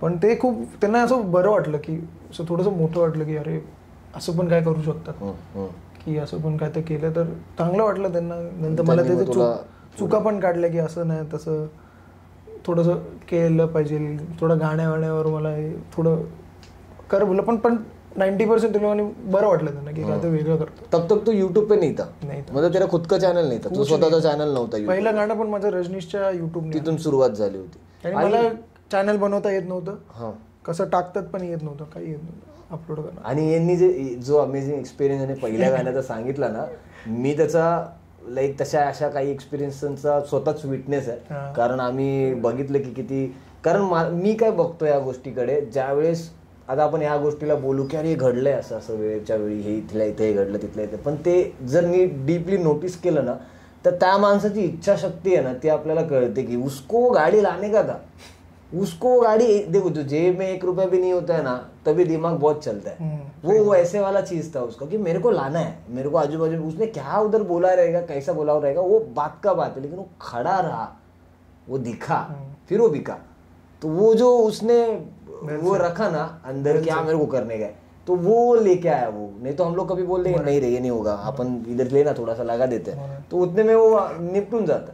तर ते मला असं वाटतं की तू भले या गोष्टीकडे असं बघत असशील की यार ये चल रहा है ऐसा, लेकिन उसके पीछे एक इंस्टिंक्ट बहुत पहले से था की मुझे ये करना है, करून बघायचं, लोखंड विकून बघायचं, एक्सपेरिमेंटल काढून बघायचं. मग तू आधीपासूनच एक्सपेरिमेंटल होता का? एक्सपेरिमेंटल पहिल्यापासूनच. क्रिकेटमध्ये एक्सपेरिमेंट, फुटबॉलमध्ये एक्सपेरिमेंट, काय नाही ते काय म्हणजे. मग तू हे नॉर्मली हे सगळं करत असताना तुझ्या जसा एजमध्ये वाढत होतास, पुढे हळूहळू जेव्हा जातो, एक्सपेरिमेंट असे प्रेमात वगैरे पण एक्सपेरिमेंट केलेत आयुष्यात की तिथे एकदम असा फुल लोळलायस, हरवलायस, काय काय केलंयस? एक जरा वेगळ्या टॉपिकला घेऊन आलो तुला अचानक गिअर शिफ्ट करून, कारण मला असं वाटतं की कदाचित तू कुठेतरी गोष्ट आहे ती ऐकायची आहे. कारण कुठलाही आर्टिस्ट किंवा कोणी जेव्हा लिखाण करायला बसतो, काहीतरी करायला बसतो, त्याला फक्त चिल मारायचं नसतं, हे मी बोलू शकतो. त्याच्या आत काहीतरी असतं, ते कुठल्याही पद्धतीने असेल, ते फक्त एक बॉन्ड आहे किंवा एक इमोशन आहे असं नाही. बट काय बोलतो, तुझं कसं होतं आयुष्यात? मुली होत्या? नस पकडली बाई मी. हा बाई, आता थोडाफार मी हँडसम होतो तर मुली तर होता. तू आहेस ब्रो, मानूनच बॉडी बॉडी बनायचं तर पोरी तर फायर बॉडी तर भाई मी देखा पोरी होत्या कॉलेज में, पोरी होत्या माझ्या लाईफमध्ये. किती होत्या ते मी नाही सांगणार. काय शिकलास त्या? शिकलं म्हणजे सगळ्यांकडून असं एकेकाकडून नाही विचारत आहे, सगळ्यांकडून इन जनरल विचारतो. जेवढं मला माहिती जास्त नव्हते असं स्पेसिफिक. इन जनरल मी एवढं शिकलो की मी खूप लकी आहे की मला ना एक ठराविक टाइमला ना खरं प्रेमचा एक्सपिरियन्स करता आला. ओके. दोन्हीकडून, मी पण दिलं, तिने पण केलं. ओके. आणि ते एक वेळ होती मला वाटते 2018-16 पर्यंत, जिथं ना, आणि आता एक रिसेंट पण झालंय ते मी नाही सांगू शकणार. पण ते नुसतं वन साइडेड होतं. रिसेंट जे होतं ते वन साइडेड होतं. पण जे 2018च्या पहिल्याची जी गोष्ट होती ना, जेव्हा सोशल मीडिया एवढा स्ट्रॉंग नव्हता ना, त्याच्या पहिला मी खूप वाचलोय. लकी आहे, old school as a generation lucky आहे की मला ते प्युअरेस्ट एसेन्स ऑफ लव्हचा एक्सपिरियन्स भेटला पाहिजे दोन्हीकडून. माझ्याकडून पण एकदम ट्रू होता, तिच्याकडून पण एकदम ट्रू होता. कारण की तू रिलेशनशिप का तुम्ही त्याला प्रेम म्हणा, आता सगळं डिजिटलवर आलंय. हो, ते खूपच खूपच वेगळं होतं. ते त्याचं एक वेगळाच नशा नाही बोलू शकत, एक एसेन्स होता. छोट्या गोष्टी होत्या, छोट्या छोट्या गोष्टी. 35 रुपयाचा SMS पॅक डोकोमोचा, 1200 रुपये, 1200 SMS परत, आणि ते SMS वरती नवीन नवीन डिजिटल. ही अलग टाइम तशा आहेत. ते खूप म्हणजे मला काय वाटतं ऋषा, आपण जे पण आपल्या जनरेशन आपल्याला लकी आहेत. एक्झॅक्टली. आपण ब्लेंड, दोन्ही गोष्टी ब्लेंड केल्यात, ओल्ड स्कूल पण आणि टेक्नॉलॉजीचा इव्हॉल्वमेंट पण एकत्र बघितलं. सुरुवात होती फेसबुक. आताचं पूर्ण जनरेशन डायरेक्टली अकाउंट ओपन करूनच येत आहे ऑनेस्टली, खूप आधीपासून. सो खूप गोष्टी पाठी सुटल्या असतील. म्हणजे वी आर लकी फॉर की आपण जगलोय ते, बघितले जवळ. सिरियसली. तर प्रेम म्हणजे काय आहे ना, ते मला वाटत नाही फ्युचर जनरेशनला त्याचा एक्सपिरियन्स भेटेल की नाही. मी डाऊट करतो, आणि डाऊट म्हणजे मी थोडंफार शुअर आहे त्या गोष्टी की मला वाटत नाही पुढील जनरेशनला ती एसेन्स भेटेल की नाही. कारण की मला माहिती आहे माझ्या पप्पा मम्मीनी जे प्रेमचा एसेन्स केलंय ना, ते त्याच्यापेक्षा 30% कमी मी एसेन्स केलं. पण तो एसेन्स उनका तो छोडी दे भाई टॉपिक, उनका तो एक्स्ट्रीम था. पण ते लोकांनी जे एसेन्स केलं ना, ते पिक्चर बघून आणि जे ते फिरायचे, त्याचा 30% लेस केलं असेल, पण 70% आपण पण केलं आपल्या जनरेशन. पुढील जनरेशनचं मला वाटतच नाही की ते खरं आहे. मला तर वाटतच नाही ती फिलिंग. ते लोक कदाचित त्यांचा तो पॅटर्न वेगळा सेट होत असणार, कारण आपण एका वेगळ्या ठिकाणातून आलोय. आता पण मी पण आहे ना, मी कुठं म्हणतात की मी आता पण प्रेम करू शकतो, मी आता पण केलेलं आहे त्याला. पण ते कसं आहे ना, खूपच विचित्र झालंय, खूप विचित्र झालंय. प्रेम पहिला म्हणजे नुसतं प्रेमवर सरेंडर होता. म्हणजे एक बाई एका पुरुषासाठी त्या प्रेममध्ये सरेंडर व्हायची. कुठलीही परिस्थिती असू दे, तिथली परिस्थिती बघून प्रेम नाही केलं तिने. राईट. तिने व्यक्ती आणि व्यक्तीचं प्रेम बघूनच प्रेम केलं. ती आज टोटली डिफरंट आहे. किंवा ते एक टाइमचा आपल्याला शिफ्टिंग दिसते ती, की एक अंडरस्टँडिंग आता ही झाली की आपण पहिले वेगळं होतं थोडं, तो काळ टाइम वेगळा होता, आत्ताचा टाइम लाईन वेगळा आहे आणि ते जाणवतं. पण ते इंडिव्हिज्युअली आता पूर्ण परिस्थितीवरच प्रेम आहे, आणि ती परिस्थिती तुझी चांगली आहे तर तो प्रेम आहे. पण तो प्रेम खरा आहे की तुझ्या परिस्थितीसाठी प्रेम आहे, कोणाला माहिती आहे. कारण की आपल्या वेळी कसं होतं की परिस्थिती नसून सुद्धा प्रेम आहे म्हणजे ते प्रेम आहेच ना. कारण की ती परिस्थिती बघतच नाही. ज्यांच्याकडे असं आहे ते लकी आहेत आजच्या काळात. पण जगा आयुष्य. ज्यांच्याकडे आहे भाई, तुम्ही लकी आहात, तुम्ही जगा. तुम्ही खरी गोष्ट आहे ना. म्हणजे जगा आणि ते एसेन्सची मजा घ्या. आणि काय वाटतं मग तुला हे जे तू आता बोल, मी तुला इन जनरल विचारलं होतं, तू एक स्पेसिफिकली मला नाही सांगितलं, पण तू मला कळलं एक इन जनरल की तू कसं बघतोस त्या गोष्टीला किंवा काय. आता हे ज्यावेळेस तू पाठीमागच्या 29 वर्षाच्या खूप कमी याच्यामध्ये बोललोयस आपण, आणि खूप एक वेळ येते जेव्हा आपण आहे ना सुरुवात करतो, आपल्याला माहिती नसतं काय चाललंय आपल्यासोबत, आणि आपण फक्त करत असतो. ती क्रेज असते, ती एक लाईक बोलतात ना एक किडा असतो की ते करायचंय. एक वेळ येते जिथे आपण थोडा वेळ थांबतो आणि विचार करतो की आता केलं इतकं, ह्याचं काय करायचं. अशी वेळ तुझ्या आयुष्यात आलेली की ज्यावेळेस तू एवढं सगळं केलंय आणि जिथून तुझ्या आयुष्यात कदाचित एक रेडियल शिफ्ट चालू झाला असावा. कारण ज्यावेळेस आर्ट फील्ड म्हणतात त्यावेळेस माझा आत्तापर्यंतचा अनुभव आहे की आर्टिस्ट सगळेच वेल्दी असतात असं आयुष्यात नाही आहे.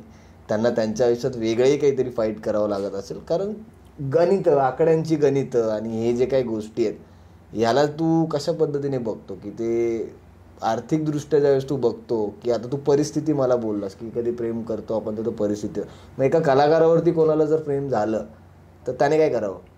त्याने प्रॅक्टिकली विचार करून आकडे शोधावे की त्याने त्याच्या कोपऱ्यात बसून काही कला निर्माण करावी. आज मला वाटते आज ज्या सिच्युएशनवर आहे पूर्ण आपली जी आता लाईफ आहे, जे आपण ज्या मॉडर्न टाइम्समध्ये आहे, मला वाटतं आपल्याला बॅलन्स करणं खूप गरजेचं आहे. कारण की पैसा पण तेवढाच इम्पॉर्टंट आहे. पैशाला आपण नाही इग्नोर करू शकतो किंवा नुसतं प्रेमच नाही करू शकत.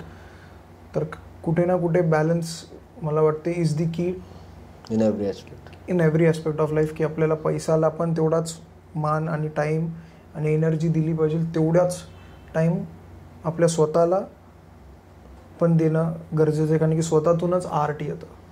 जर आर्ट आणि आर्टिस्ट जेव्हा माणूसच आर्ट बनतो तेव्हा तो माणूस आर्टिस्ट बनून नुसतं आर्ट एक्सप्रेस करतो है ना. तो एक जेव्हा आर्टला स्वीकार करतो तेव्हाच तो आर्टिस्ट बनतो. त्याच्या हातून निघत राहतं ते. मतलब उसको ये नहीं होता कि उसको बैठना है कोने में और ढूंढना है कि ये कैसे. उसको एक कोने में शायद से कुछ मिल भी जाएगा. ती एक मॅजिक ना हो जाता है. ती एक एनर्जी आपण ना ट्यून करतो रे युनिव्हर्स बरोबर. आणि ती energy as an artist, as a rapper, musician, director, singer, तुम्हाला जे बोलायचं, बुक रायटर, सगळे आर्टिस्ट आहेत. आपण सगळे आर्टिस्ट आहेत. आपले सगळ्यांचा हात आर्टिस्ट आहे. नुसतं आर्टिस्ट लोकांनी ते डिस्कवर केले. बाकी लोक पण हळूहळू त्यांच्या लाईफमध्ये कधी ना कधी डिस्कवर करतील. आपण सगळेच स्पिरिच्युअल आहे. आपण सगळेच स्पिरिच्युअल आहे. नुसतं काही लोकांनी त्याला ओळखले आणि काही लोकांनी नाही ओळखले. जे ओळखतात ते स्वतःला स्पिरिच्युअल बोलतात, जे नाही ओळखत ते स्वतःला नॉर्मल बोलतात. पण सगळ्यांच्या आत तो स्पार्क आहे. कॉन्शियसनेस, ही चेतना, ही गोष्ट सगळ्याच्यात आहे. तर आपण बॅलन्स करून जर जगलं तर माझं म्हणणं असं आहे की आपण एकदम छान जगू शकतो. हा वाला निकित मी समोरून बघितलाय इव्हॉल्व होताना, खूप जवळून बघितलाय की त्याने शोधलेली उत्तरं, त्याला पडलेल्या प्रश्नांची त्याने शोधलेली उत्तरं ही खूप भारी आहेत आणि एक्साइटिंग होती. तर एक जवळचा व्यक्ती म्हणून मी त्याच्यातला तो शिफ्ट जवळून अभ्यास केलाय, त्याचा बघण्याचा दृष्टिकोन आणि त्याने जे काय केलं, तर मला जाम भारी वाटतं कधी कधी त्या गोष्टीचं. पण मला तुला हाच प्रश्न विचारायचा होता की हे जे काही पर्स्पेक्टिव्ह आहेत हे आपल्याला पुढे जायला हेल्प करतात, आपल्याला जगायला हेल्प करतात. त्याच्यासोबत आजूबाजूला डिफरंट टाईप्स ऑफ पर्सनॅलिटीज असतात, डिफरंट टाईप्स ऑफ पर्स्पेक्टिव्ह असतात. आपल्या अशा फील्डमध्ये तर आपल्याला पागलसारखी पागल माणसं भेटत असतात. तुझ्या आजूबाजूची पागल माणसं कशी आहेत आणि काय त्यांचा इफेक्ट झालाय तुझ्या आयुष्यावर? कारण हे होतं ज्यावेळी आपण एकत्र असतो, आपण लांब लांब असतो कित्येक जण, कसं, कारण आपण जसं वाढत जातो ना वयाने, त्यावेळेस आपल्याला हे डील करणं खूप वेगळ्या ॲस्पेक्टने येतं. कारण आपण इंडिव्हिज्युअली ही फाईट करत असतो, त्याच्यासोबत आपलं फिनान्शियली जे काय चाललंय व्हॉट एव्हर आहे त्याबरोबर एक बॉन्ड्स आहेत जे आयुष्यभर घेऊन जातो आपण. ते नसतील तर तुमच्या बाकीच्या गोष्टीला पण काहीच अर्थ नाही. ते ह्या एजमध्ये कसं वाटतंय तुला, कसं बघतोस त्या गोष्टीकडे की ही जे पर्स्पेक्टिव्ह आहेत? तर सगळ्यात पहिला तर मला सगळ्यात पहिला धन्यवाद करायचं आहे की माझ्या स्वतःचं, कारण की मी म्युझिकला चूज केलं. आणि म्युझिक खूपच स्पिरिच्युअल गोष्ट आहे, खूपच वेगळी आहे. आणि आपण सगळेच म्युझिशियन, आपण सगळे जर एका गाण्याला ऐकून जर त्या गाण्याशी आपण रिलेट किंवा त्या फ्रिक्वेन्सीला जर मॅच करतो, आपण सगळेच म्युझिशियन आहे. मी नुसतं त्याचा धरणा केलं की हा मला म्युझिक करायचं आहे, तर हे मी सरेंडर फॉर्म लेके आया, मी म्युझिकला ना सरेंडर केलं, मी देऊन टाकलं स्वतःला, आणि त्याच्यामुळे माझी लाईफच रेडियल चेंज झाली. शिफ्ट. कारण की मी जेव्हा सरेंडर केलं ना, माणसाने सरेंडर करण्याला केलं पाहिजे त्याच्या आर्टला. त्याचा नतीजा जर आपण विचार केला तर काहीच नाही होणार, की हे होईल का ते होईल, जे होईल जे होईल ते होईल. तर त्या जर्नीमध्ये जेव्हा मी स्टेप इन केलो, त्याच्यात मला मित्र भेटले, असे मित्र भेटले की ते माझे फॅमिली झाले. मला त्यांना मित्रपेक्षा जास्त माहिती नाही, मी त्यांना ॲज अ फॅमिली बघतो. कारण की मला त्यांच्याकडून काहीही इट्स अन अनकंडिशनल लव्ह. कारण की जेव्हा मी एवढा वर्ष सिंगल होतो तर मला माहिती नाही त्यांच्याकडून खूप काही फॉर एक्झाम्पल खूप लोक आहेत आपल्या आजूबाजूला, एक्झाम्पल बोललो मी, एकत्र आहोत पण खूप लोक मित्र आहेत, पागल लोक, ट्रस्ट मी. पण सगळ्यांना एक ॲडवाइस बोलतो की मित्रासारखी या लाईफमध्ये काही हेच नाही आहे, काय बोलतात, गोष्टच नाही काय. म्हणजे तुमची गोष्ट जर पुढे चालली पाहिजे तर तुम्हाला मित्र तुमच्या लाईफमध्ये फिलिंग्स, तुमच्या हार्ट ब्रेक पासून, तुमच्या फेलियर पासून, हर एक फालतू बापच्या गोष्टीमध्ये ना, एकदम घाणेड्या सिच्युएशन मध्ये पण ते असतात. फ्रेंडशिप खूप अंडररेटेड आहे. मला तर वाटतं फ्रेंडशिप मेल फ्रेंडशिप खूप अंडररेटेड आहे. म्हणजे त्याची ते, कारण की तू माझ्या घाणेड्या सिच्युएशन मध्ये पण आहेस, का आहेस, तुला तर माझ्याशी काय घेणं नाही, मला तू पण काय, just because of that feeling, मज्जा. कारण चांगला वेळ पण बघितलाय, चांगले वेळ तर येतात जातात, ते जाऊ बघितलंय, त्यामुळे काय वाटत. वाईट वेळामध्ये असतात ते खरेच माणसं आहेत ना वाईट, त्यांना तुझ्याशी काही घेणं देणं नाही. त्यांना नुसतं तुझी प्रेझेन्स, तू इकडे प्रेझेंट आहेस, की तू सिगरेट मारायला चल वाईट वेळात, किंवा तू दारू, ब्रेकअप मध्ये कोण येतं, मित्रच असतात. आई बापासोबत बसून नाही पिऊ शकत तुझ्याबरोबर. आणि ते फिलिंग त्यांना माहितीये कुठलं गाणं लावायचं याची मारायला है ना, याला कुठलं किती पिओ घालायची आहे, किंवा याला टाईट करायचं, किंवा याला तसे मित्र मला नशिबाने, भाई नशीबवाला माणूस पाहिजे ज्याला नशिबांचे भारी मित्र आमच्या आजूबाजूला. खरं नशिबाने मी ब्लेस्ड आहे, म्हणून मी बोला थँकफुल आहे मी म्युझिकला. तर मी म्युझिक, कारण म्युझिक पहिलंच आहे, म्युझिक नाही केलं असतं तर मला असे विचित्र मित्र नाही भेटले असते. आणि विचित्रच मित्र पाहिजे, चांगले सोफिस्टिकेटेड सोबत मला ठेवला ना, ते जातील या तर मी निघेल. मला नाही पॉश, मी पॉश दिसतो, मग मला पॉश लोकांबरोबर आवडत नाही राहायला. पण आता हळूहळू मी शिकतोय की कसं राहायचं, बिकॉज ते वेगळी गोष्ट आहे, ते वेगळा ऍस्पेक्ट मला जो अप्रोच करायचा. पण जेव्हा मी आपल्या सगळ्यांसोबत असतो ना, तेव्हा मी कपडे घालून सुद्धा नागडा असतो एकदम. मला जजमेंटच नाही, तू माझ्याशी काय बघ, की मी कसा पण राहू, काय पण खाऊ. तर फ्रीडम आहे. आणि माणूस या लाईफमध्ये फ्रीडम जर त्याला भेटतोय ना, तर तो खूप लकी आहे. आणि मला अशा फ्रेंड्स बरोबर फ्रीडम भेटतो जिथं मला त्यांचा स्टँडर्ड मॅच करायची गरज नाही, त्यांच्यासोबत असेच कपडे घालायची गरज नाही, किंवा गाडीची गरज नाही. मी कसा पण राहू, मला घेणं देणं नाही ना त्याला घेणं देणं, पण तो माझा मित्र आहे. राईट. आणि असे खरं सांगतो भारी भारी मित्र आमच्या आजूबाजूला. आता हे सगळं चालू आहे, आपण खूप वेळ बघितला जवळून, एकत्र स्पेंड केला, बरेचशा लोकांचे फाईट्स बघत आलो. इंडिव्हिज्युअल व्यक्ती म्हणून आज या टाइमला काय फाईट करतोयस तू, म्हणजे कशासाठी फाईट करतोयस, काय फाईट चालू आहे? कारण एक ह्युमन लाईफ असंच आहे की ते इव्हॉल्व्ह होत असतं आणि त्याला चालणंच आहे, त्याला फाईट करणंच आहे. ते आज नाही, तो जाईपर्यंत तो जात असतो, काही ना काही टॅकल करत असतो, त्याच गोष्टींना घेऊन जगत असतो. तू आता या एजला एवढं, जसं तुला मी पहिल्यांदाच विचारलं तर तू मला सांगितलं की मी क्लिअर आहे. राईट. आणि ते क्लिअरिफिकेशन मला एवढ्या याच्यामध्ये दिसतंय. राईट. की काय क्लिअर, कशाबद्दल क्लिअर, कुठून आलायस, कुठे जाणार आहेस, कुठे थांबलायस, कसं बघतोयस, ह्या पुढे आता जे काही चाललंय तुझं त्यामध्ये कुठे फाईट करतोयस?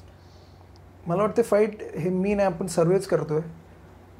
तो फाईट आहे कुठे ना कुठे आपल्याला एक फायनान्शियल स्टेबिलिटीची गरज आहे.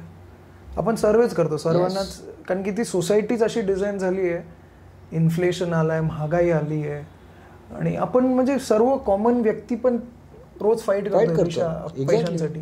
तर मी पण त्याच्यातलाच एक व्यक्ती आहे जो पैशांसाठी फाईट करतोय. पण आता ना फाईट ही फाईट आपण 2 तरीकेने करू शकतो. एक तर फाईट डोकं लावून करू शकतो, किंवा एक फाईट आहे की कशी पण करू शकतो. जे लोक नॉर्मल करतात की बिन आयडिया फाईट करत असतात, की त्यांना आयडिया नसते की फाईटच कशी करायची.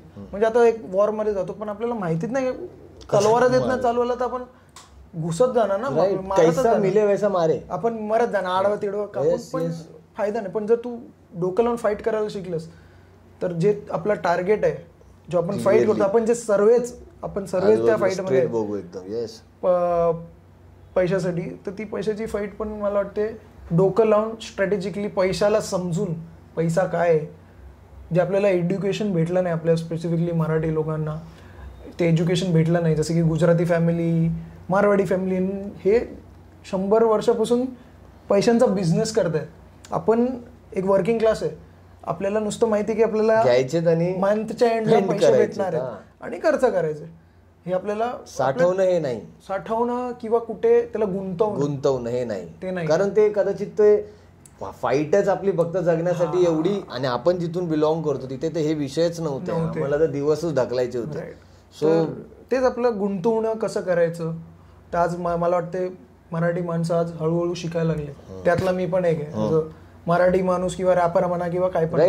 रॅपरच्या व्यतिरिक्त मी एक माणूस आहे ज्याला माझे पण फायनान्शियल, तोच बोलतोय मी रॅपरला बोलायलाच दिलं नाही आज की तू काय करतोय, तुझ्या लिरिक्स कसे आहे, तू आज माणूस बोलतोय, त्याला बोलू द्या. तीच ती एक फाईट, मला तिला फाईट नाही बनवायचं, मला तिला एक हे बनवायचं आहे, काय बोलतो तुम्हाला, एक माइलस्टोन किंवा एक चढण बनवायचं, एक डोंगर चढणं.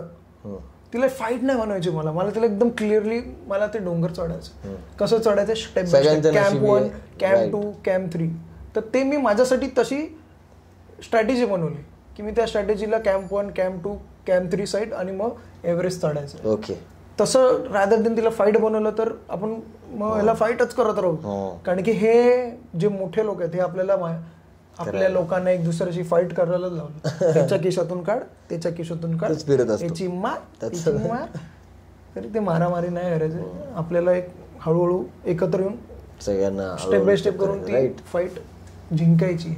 फाईट डोक्याने जिंकू शकता. तुम्हाला पाहिजे छत्रपती शिवाजी महाराज, सगळ्यांना आपल्या रक्तात आहे, ते नुसतं आपल्याला सांगितलेलं नाही. एक्झॅक्टली. आणि ही फाईट, हा प्रश्न निकितला विचारण्याचं कारण आहे की त्याचं एज्युकेशन सिव्हिल इंजिनिअरिंग मधून झालंय, त्याने क्वालिफिकेशन घेतलंय, एक डिग्री कम्प्लीट होल्डर आहे तो, आणि एक चांगली डिग्री आहे त्याच्याकडे. आज त्याने निवडलेली जी फील्ड आहे ती फील्ड त्याला इथे आणून थांबवली. आज जर तो सिव्हिल इंजिनियर असता तर त्याने ह्या प्रश्नाचं उत्तर नसतं, हा प्रश्नच एक्झिस्ट नसता करता. तर हा प्रश्न यासाठी विचारला गेला आहे की एक आर्ट फील्ड सिलेक्ट केल्यानंतर ही किती मोठी लढाई वाढायला लागते. ज्यावेळेस एक पॉईंट असा येतो ज्यावेळेस तुम्हाला सगळी दुनिया तुमचंच काम करून देण्यासाठी थांबवते की तुम्ही हे नका करू, पहिले हे करा, आणि त्यासाठी आपल्याला पळावं लागतं नोटासाठी आणि त्या सगळ्या गोष्टी. ही जी आतमधली दुःख आहे, हे जे एक्सप्रेस होण्यासाठीचं, म्हणजे आपल्याला काही ना काही करायचं आहे ॲज अन आर्टिस्ट. आता मला फिल्मचं काम करायचं आहे, तुला काहीतरी हे करायचं आहे, अपने को वही करना है, बट वो एक चीज संभालने के लिए फोकस करने के लिए पीछे जो लोग है वो जो बोलते की नाही पहिला वो, तो ही फाईट आतमधून तुला कधी कधी असं दुखवते. कधी कधी होतं की मला हवंय तसं करायचंय पण यार हे तरी पण स्टिल यार ये सब चालू आहे और हम लोग फिर रोज उठते. तर दुखवते म्हणजे भयंकर दुखवते, आणि ते दुखलं पाहिजे. एक्झॅक्टली. कारण की ते मी युनिव्हर्समध्ये खूप बिलीव्ह करतो की ते तुझ्या आयुष्यात असे प्रसंग टाकत राहणार जिथे तुला खूप दुखलं पाहिजे. पोरीने जास्त दुखले दुःख सहन करता आलं पाहिजे. पोरींच्या मामल्यात जास्त दुःख सहन केले, पण आयुष्याच्या मामल्यात पण खूप दुःख भेटलंय. जिथे आपले ड्रीम्स जेव्हा पूर्ण नाही होत, जेव्हा आपल्याकडे पैसे नसतात, जेव्हा आपल्याला आपल्या आईबापांना खूप गरज असते, आणि त्यावेळी जेव्हा आपण आपल्या आईबापांना मदत करायला नसतो, तर तेव्हा खूप वाईट वाटतं की जेव्हा खरंच गरज आहे तेव्हा मी का नाही माझ्या आईबापांना मदत करू शकत आहे माझ्या आर्टनी किंवा माझ्या पैशानी, तर तेव्हा खूप वाईट वाटतं. आणि मला वाटतं कुठं ना कुठं आपल्याला युनिव्हर्स शिकवत आहे की तुम्ही काहीतरी वेगळी टेक्निक ट्राय करा किंवा वेगळा काहीतरी अप्रोच करा, पण करत राहा. हे युनिव्हर्स काय की तुम्ही करा, प्रयत्न करा. युनिव्हर्स काय आपले आईबाप बोलतात आपल्याला एवढ्या अडचणीत, पण त्यांना पण कळतं की नाही देते, पण तो बोलतात ठीक आहे. खरं तर युनिव्हर्स आपली, मला वाटतं आईबाप. एक्झॅक्टली ब्रो, तू खरं बोलतोय का आपण आज जेही काही करतोय त्याच्यातलं 0% पण असं कधी स्वतःसाठी विचार करून केल्यासारखं नाहीये. ते जे काही करायचं ते त्याच वेळासाठी करायचं, तो त्यांच्याकडे आहे आणि त्यासाठीच आपली धावपळ कदाचित चालू आहे. आणि ते जे काही करतोय आपण घेऊन येतोय, मला फक्त एवढं कळतंय की दुःख सहन करणं आहे भाई, आणि ते केल्याशिवाय आपण शिकणार नाही. ॲब्सोल्युटली. आणि जसं तू माइलस्टोन डिसाइड केले माउंट पे चढ़ने के लिए, वो माइलस्टोन जैसा ही ये दुख भी रहेगा, ये भी अपने अपने हिसाब से चेंज होते रहेगा, लेकिन रहेगा जरूर, ये हमेशा रहेगा. तर माझं असं फक्त तुला हे विचारायचं आहे की तू हे सगळं करतोयस अचानक मध्ये, रॅप हा तुझ्या आयुष्यात आलेला, हिपहॉप ही गोष्ट आयुष्यात आलेली सडन गोष्ट आहे, पण जी आता सडन राहिली नाही, जी तुझ्या नावासोबत लागली गेली आहे, जी लोक तुला बघतायत, जी ओळखतायत, अननोन सगळी, ती कुठे ना कुठे त्या गोष्टीला स्टिक करतात की रॅपर आहे तो. निखिल ओलकर कोण है? तर रैपर है. आज भी अपन ने रैपर तक इतना बात नहीं किया. अभी मैं थोड़ा सा तेरे को उधर लेके जा रहा हूँ कि ये जो रैप चीज़ है जो 2013 में सुनाई भी नहीं देती थी, आज गली के बाहर निकलेंगे तो सब जगह पे सुनाई देती है. ये क्या है? ये आगे क्या करेगी, कहाँ तक जाएगी? देखते मेरे को भी आयडिया नहीं है. अगर तू सच बोल, इवन तेरा ही नहीं, लेकिन बाहेर जर बघतोयस, आजूबाजूला बघतोयस, कारण हिपहॉप मला का आवडते मी तुम्हाला आज सांगतो. कारण की ही एवढी सही टूल आहे. Tool, hip hop is a tool. Tool कळतं? टूल म्हणजे जेव्हा एका क्राफ्ट्समॅनला काही बनवायचं असतं, टेबल, तो त्या टूलने ना तो टेबल बनवू शकतो. राईट. तर एक आर्टिस्ट, हिपहॉप आर्टिस्टकडे ना एक टूल आहे रॅप करायचा, आणि तो त्या रॅपनी लोकांना आपली कथा सांगू शकतो किंवा एका डिफरन्स आणू शकतो, एका कल्चरमध्ये एक स्टाईल आणू शकतो, बोलू शकतो, तो बोलू शकतो, ऑडियन्स समोर आपलं मत मांडू ठेवू शकतो. जेव्हा ह्याच्या पहिला असं काहीच नव्हतं की एक माणूस आपलं मत ठेवू शकत होतं. ह्याच्या पहिला जेव्हा लोक एक दुसऱ्याशीच बोलायचे की माझं मत हे आहे, माझं मत हे आहे, माझं मत हे आहे. पण आता काय, आता एक म्युझिकच्या माध्यमातून तुम्ही तुमचं मत ठेवून जे येणारी पिढी आहे त्यांना तुम्ही इन्स्पायर करू शकता की what is right and what is wrong, की तुम्ही काय चांगलं केलं पाहिजे, की तुम्ही कुठे लक्ष दिलं पाहिजे. मी माझा एक्सपिरियन्स 30 वर्षाचा काय सांगतो की तुम्ही काय केलं पाहिजे. माझा एक्सपिरियन्स आहे ते खूप मॅटर करते की तू त्याचा एक्सपिरियन्स जो शेअर करतोय, आणि तिकडे लोक ऐकणार आहेत जे आपल्याशी रिलेट करतात. हा हा हा, राईट राईट राईट. आणि त्याच्या बदली ते लोक सपोर्ट करतात. आणि माझी ड्रीम मी त्या process through I am living, की मला आवडतंय जे मी करतोय, आणि त्याच्या बदली मला लोक बघतायत किंवा बघतायत, कॉमेंट करतायत, कुठे मला शोला बोलवत आहेत. तर ह्याच्या व्यतिरिक्त अजून काय मागू मी? राईट. जेव्हा मला शोज भेटतात, माझ्या गाण्यासाठी मला पैसे भेटतात, लोक मला पॉडकास्टवर बोलवत आहेत, अरे और क्या चाहिए? दिस वाज, I am living my dream. अभी तुम उसको सक्सेसफुल बोलो या मत बोलो, मेरे लिए तो I have already done it, because मैंने वो स्टेप्स पहले ले लिए थे जब मेरे को करना था. जब मैं कॉलेज में वो 10 मिनिट वाला जो चीज था कर लिया, क्या तो मेरे को लिया. मग आता तू जेव्हा बोलतो की मला व्यक्त व्हायचं किंवा मी रायटिंग मधून व्यक्त होतोय, काहीतरी मांडायचंय, प्रत्येक आर्टिस्टला त्याच्या आर्टने व्यक्तच व्हायचं असतं. डेफिनेटली. ज्या पद्धतीने तू बघतोयस, तू काहीतरी एक गोष्ट पोहोचवतोयस किंवा काहीतरी सांगायचं, तुला काय सांगायचं, तुला या लोकांना काय सांगायचं जे ऐकतायत, तू जे बोलतोयस की मला हे मांडायचंय, त्या मांडण्याला कसं बघतो? कुठली पिढी घडली पाहिजे किंवा कशी पिढी घडली पाहिजे, कोणतं जनरेशन घडलं पाहिजे, काय थॉट द्यायचं आहे त्यांना तुला? थॉट तर असं आहे की ह्याच्यावर बोलायला गेलं तर खूप एक्झॅक्टली बट मी पण एक प्रिसाईज, जसे वेळ कमी येतो, एक प्रिसाईज वे मध्ये जर बोलायला गेलो की आपण ना विसरून गेलो की जगायचं कसं आहे. ओके, ठीक आहे. आपण या आयुष्याला ना खूप गुंतवून ठेवलंय सर्वांनीच, तर खूप गुंतवलंय स्वतःच्या आयुष्याला, एवढं गुंतवलंय की ते गुंतवतच चाललोय अजून, ते त्याला खोलता खूप डिफिकल्ट होईल. क्युरियस झाले. आणि मला असं वाटतं की मी खूप लकी की या लाईफमध्ये मी कुठे ना कुठे ती गाठ सोडवता मला आली. ओके. तर आपण ती सोडू शकतो, ती गाठ, तुमची सर्वांची जी गुंतळलेली गाठ आहे डोक्यातली, ती सोडवता येऊ शकते. आणि त्याच्यामुळे आपण कसे, हे आपण आयुष्यामध्ये ना एक एक्सपिरियन्स करायला आलोय. एक मनुष्य व्यक्ती म्हणून आपण ही लाईफ नुसतं एक्सपिरियन्स करायला आलो आहे. आणि जर हे तुमचं जर हा एक्सपिरियन्सच चांगला नसेल तर तुमचं ही पूर्ण experience will go into the vain. म्हणजे काहीच फायद्याचा नाही. तुम्ही जेव्हा मी डेथ बेडवर असेल, जेव्हा मिलेलं असेल, मी बोलेल यार नुसतं पळत राहिलो रे, मी नुसतं गुंतवत राहिलो, जे मला खरं इथून करायचं होतं ते मी करूच नाही शकलो आणि आज मी मरायला टेकलो. मला हा रिग्रेट नकोय. आणि मला काय, मी तर बोलतो कुणालाच असला रिग्रेट नको याला की पूर्ण आयुष्य नुसतं पळत राहिलो. मला माहितीच नाही मला करायचं काय होतं, पण जे करायचं होतं मी करूच शकलो नाही. राईट. आणि जे करायचं होतं त्याच्यासाठी मी गुंतत गेलो.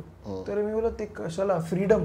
मला वाटतं फ्रीडम खूप इम्पॉर्टंट वर्ड आहे आज, की आपण खूप फ्रीली राहू शकतो, पण आपण नाही. हे मोठे लोक, छोटे लोक जे पण आहेत ते आपल्याला राहू पण नाही देतात. ते तुम्हाला गुंतवत आहे, तुम्हाला बोलतात की तुम्ही गुंता, हे करा ते करा. तर हे फ्रीडम आपण जगू शकतो. हे मला मेसेज द्यायचं की we can be free from here. And when we are free from here, आपली जी ह्युमन लाईफ आहे ती खूप ब्युटिफुल होईल. तुमच्या लाईफमध्ये युनिव्हर्स असे प्रसंग मांडेल की तुम्हाला पण कळणार नाही मॅजिक कुठून झालं. आणि मॅजिक होतं, मिरेकल्स होतात. ट्रस्ट मी, तुमच्या लाईफमध्ये कॉमन मॅन, मी पण कॉमन मॅन, प्रत्येक माणसाच्या लाईफमध्ये मिरेकल होणार जर तो मिरेकलला होऊ देण्यासाठी ती स्पेस क्रिएट करत असेल आणि तो सरेंडर साठी रेडी असेल. जो स्वतःवर बिलीव्ह करेल ना की जे होईल ते होईल. मी इकडे आलोच नाहीये पहिली बात, एका टेम्पलेटवर जगायला नाही आलोय मी, कारण की टेम्पलेट हा लोकांनी बनवलाय, मी नाही. आणि हा कुठेच एक्झिस्ट नाही करत. तर का आपण टेम्पलेटनी जगायचं, का आपण आपल्या मनाने नाही जगू शकत. बॅलन्स करू. मी असं नाही बोलत की कसा पण जगा, पण आपण एक बॅलन्स मध्ये राहू शकतो ना, जिथे आपण मनाचं पण करू शकतो आणि एक स्ट्रॅटेजिक वे मध्ये आपण आपल्या ड्रीम्स आणि मनी, फायनान्शियल गोल्सला पण आपण अचीव्ह करू शकतो. Nice bro. Wow bro. Basically फक्त एवढं मी यावरती बोलू शकतो की आजपासून जर 30-40 वर्षापूर्वीचा इतिहास पाठी गेलं तर आपल्याकडे आणि आत्ताच्या याच्यामध्ये फक्त एकच फरक होता, जे होतं की नॉलेज नव्हतं आपल्याकडे. आज सगळीकडे नॉलेज आहे. आज तुम्ही हा पॉडकास्ट ऐकताय, त्यानेही काहीतरी नवीन ऐकत असाल. आजूबाजूला फ्रीचं यूट्यूब आहे, तिथेही काहीतरी ऐकताय. आज नॉलेजचं इतकं क्वांटिटी वाढली आहे ना की त्याने आपण बियॉन्ड जातोय आणि त्याचा विचार करतोय. याच्या पाठीमागचं जनरेशन ते ब्लेस्ड नव्हतं ड्यू टू कदाचित इंटरनेट किंवा टेक्नॉलॉजिकल रिव्हॉल्युशन. आत्ताचं जनरेशन खूप फास्ट आणि बऱ्याचशा गोष्टी विचार करू शकतो, नॉलेज घेऊ शकतो, हवं ते नॉलेज घेऊ शकतो, जसं हवंय तसं. जसं निकित बोलला की एखाद्या व्यक्तीला एकदा एक्सप्लोअर करायला भेटतं, त्याने ते एक्सप्लोअर करावं. मी कुठेतरी असा विचार करतो की एखाद्या माणसाला 60 वर्षाचं आयुष्य भेटतं, त्यातले तो 25-30 वर्ष त्याने आयुष्य काढून त्याचं अर्ध आयुष्य कंप्लीट करतो आणि रिमेनिंग अजून 30 वर्षाचं आयुष्य बाकी. पण ह्या अशा एका क्लिअरिटीनुसार ज्या वेळेस त्याने सांगितलं की मी क्लिअर आहे, जर तू ही क्लिअरिटी घेऊन चाललाय तर बट ऑब्वियस का 30 साल भी एक डेडली लेवल का जो रहेगा. एक ह्युमन माणसाला भेटलेले जी 60 वर्ष आहे त्यांनी अशीच बाप जगावी. असं भाई मी तुला सांगतो. तो बहुत बाप डिस्कशन किया, मुझे नहीं पता क्या बात किया लेकिन अपन ने बहुत सही बात किया था. आणि पण भारी वाटलं तुला. मी काय बोलू का, तू बोल. आणि स्पॉटिफाय वरती पण ऐका हा पॉडकास्ट. मला एवढंच म्हणणं आहे की ऋषीने असं इन्व्हाइट करून एक फ्रीडम दिला माणसाला बोलायचा. एका नॉर्मल आर्टिस्ट, अपकमिंग आर्टिस्टला एक स्टेज भेटला. नाहीतर नुसतं आपण पॉडकास्ट मोठ्या लोकांचे बघतो, पण एक सामान्य जो अपकमिंग आहे त्याची थिंकिंग मेंटॅलिटी काय हे पण एक्झॅक्टली, कारण तेच नंतर असामान्य होणार आहेत सगळेजण. सो आय थिंक आपल्याला ते बघणं गरजेचं आहे. नो ऋषी आणि ऋषिकेशला आय एम रिअली थँकफुल मला इकडे इन्व्हाइट करण्यासाठी.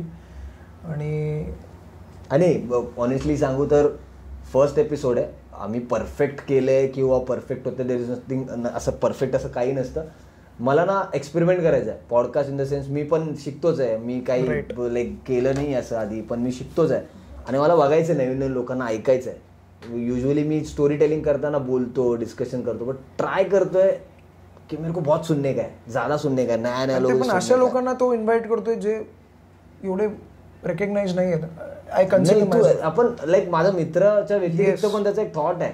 आज हम लोग जो भी कुछ कर रहे हैं एक साथ है, जो भी जैसे भी करे उसके लाईफ में कुछ तो बाप कर रहे हैं. अजून सेम आमच्यामधला एकच दुवा आहे, ती आहे कला, ज्यामुळे आम्ही एकमेकाला भेटलो पण होतो आणि त्यानंतर मग आम्ही एकमेकाला माणूस म्हणून भेटलो असावं. तर आज तो पॉडकास्ट होता ज्याच्याबद्दल आम्ही एक आर्टिस्ट ॲज अन माणूस म्हणून कसं आहे ते दाखवायचं होतं. हा पॉडकास्ट तुम्ही स्पॉटिफायवरती पण बघू शकता, लिंक डिस्क्रिप्शनमध्ये.